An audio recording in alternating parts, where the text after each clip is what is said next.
If you've got a bin full of chewies and fidgets, but your kid is still melting down, clearly has sensory issues, it's not the tools, it's the strategy.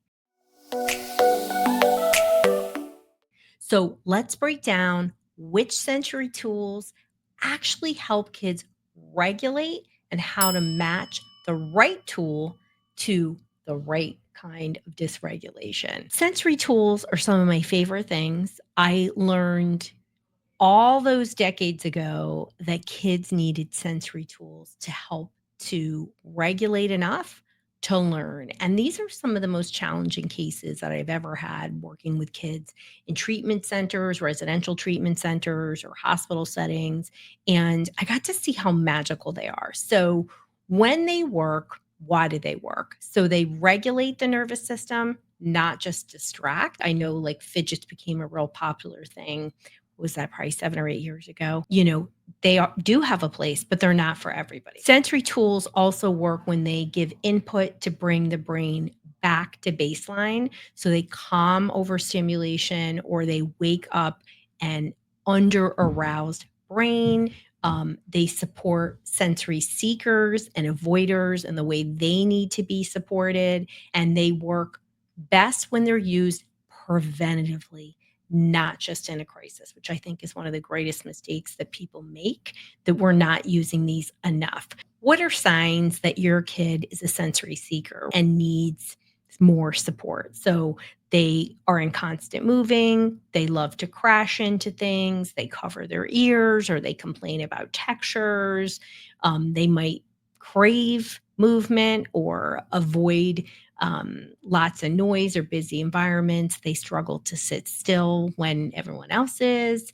They may even have shutdowns, aggression, or zoning out, right? All of these behaviors mean that there's some need for sensory support. And sensory support and nervous system regulation really go hand in hand. They really each, whatever strategy you're using on both ends, they will help each other. What are 5 sensory tools that actually help? One of my favorite is a weighted blanket, right? And it could be a blanket, a vest, a stuffed animal. There's lots of options.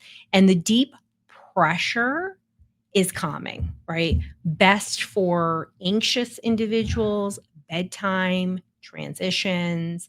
Weighted items they support the nervous system for about 15 to 20 minutes. After 20 minutes, they wear off. So don't think you can have a, weighted blanket and, it's going to work for 3 hours. It's really optimally about 20 minutes. And it doesn't mean you can't use it multiple times, but you need to step away from it, let the nervous system re-regulate on its own, and then come back to it. One of my other favorite tools is movement tools. So things like swings, trampolines, wiggle seats, balance boards, even having those bands around kids' desks.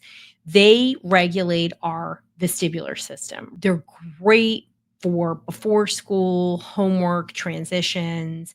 Really, when you want your kid to actually sit, you want them to have some movement before, ideally, right? Number 3 is oral input toys or techniques, right? So chewy straws, crunchy snacks. It calms the nervous system through jaw stimulation.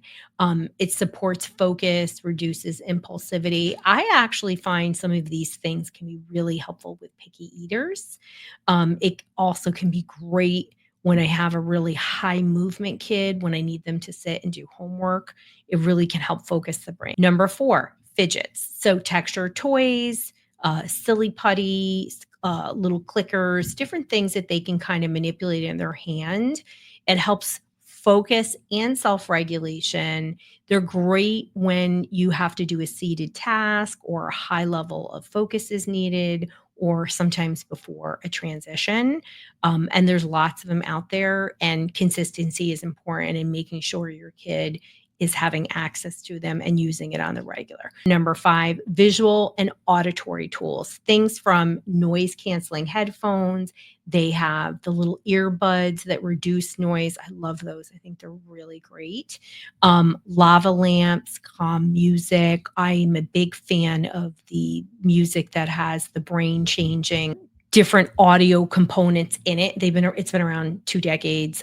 Jeffrey Thompson, you can get it on Amazon Music. He has music that's designed for focus, calming, sleep. It's awesome. It actually shifts your brain waves. Been using those forever. Still have the CDs of those. But it helps reduce overstimulation, creates like a calming environment. It can really be part of a classroom. It can be part of a kid's calm down corner, which I love because it's easy. It's not just about throwing a weighted blanket on a kid and hoping it works. It's about learning what their nervous system needs so that it can feel safe enough to do their homework, respond in class, whatever is going on. How do you match tools to your child's needs? So, under aroused kids needs alerting input. So, that's things like movement, bright visuals, more of an upbeat music, right? Could potentially be those fidgets as well. And then over aroused kids, of course, need calming input. So they need deep pressure, rhythm, low lighting, everything that tells the nervous system, hey, we need to calm down. It's safe. And you always want to look at the behavior before and after use, right? Did it help? How long? Wow. Okay. Then let's use it, right? And then you're going to use it proactively, ideally before a meltdown, not during. And what are mistakes parents use, right? So they're using tools without understanding their purpose. They're waiting for the meltdown. They're not proactively using it throughout the day. And maybe potentially forcing on a child that's dysregulated can cause them to have a sensory rejection, a negative association, and then thinking that tools replace co-regulation. We always got to regulate. We have to try our best. At least 80% of the time, you want to be as consistent as possible so that you're constantly sending those signals to your child's nervous system. Hey, I'm chill. You can be too. Sensory tools, they're not just toys or gimmicks. They really, really can help a nervous system regulate when they're used intentionally. Your action step, you really want to pick one tool and use it proactively for at least 5 minutes before a known trigger, whether that's getting on the bus or eating or whatever it is, bedtime, homework. Observe and jot down what happens. Did you see better energy, focus, mood? And, I'm not talking about perfect behaviors. I'm looking for change, right? And then, just know that regulation starts with knowing your child's unique needs.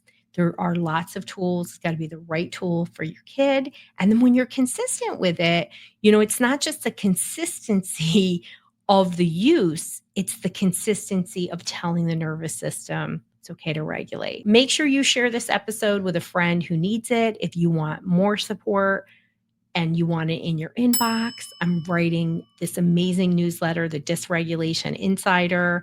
It's free. And when you sign up, you actually get our regulation rescue kit. You get a part of it.